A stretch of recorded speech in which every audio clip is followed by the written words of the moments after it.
a landmark decision, the Supreme Court dealing a blow to affirmative action admissions policies across the country. Fox 5's Katie Barlow has been breaking down this decision for us all day. She joins us live outside of the courthouse. Now, Katie, what did the justices have to say in all of this?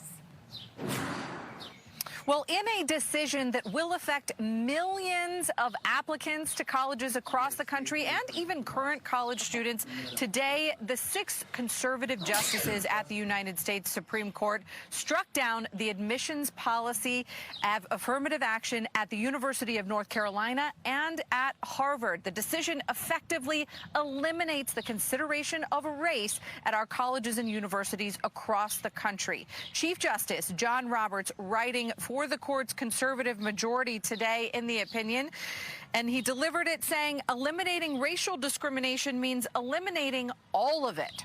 For decades, the court has said that race can be considered as a part of the admissions process so long as it is one consideration of many. That's in part because the court historically recognized that student body diversity was a compelling enough interest to justify the consideration of race.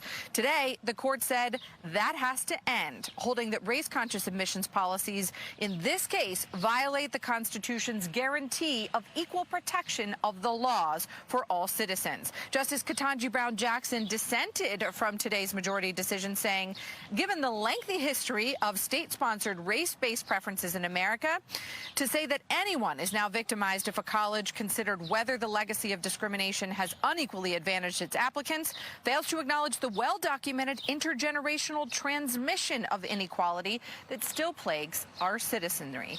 Now, there are 2 caveats to today's decision. First, today's decision does not apply to the military academies like the Naval Academy in Annapolis. The Biden administration specifically argued that senior military leaders argued that a diverse officer corps was critically important. The other part here is Chief Justice Roberts did include in his majority opinion that colleges and universities can continue to consider race so far as it is a part of an admissions essay where an applicant talks about the effect that race has had on their life, either through inspiration or discrimination.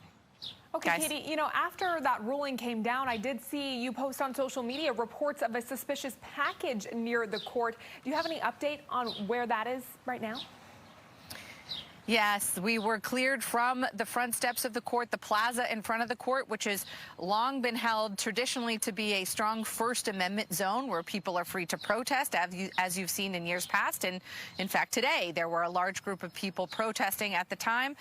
But there was a suspicious package that was identified near the court, and that entire block that the court sits on was cleared for just about 3 hours. We weren't permitted to walk back on this block or even to reach the other side where the Capitol is. We understand there's been arrests made by the Supreme Court police related to that case, and that they had the assistance of the U.S. Capitol Police in that one.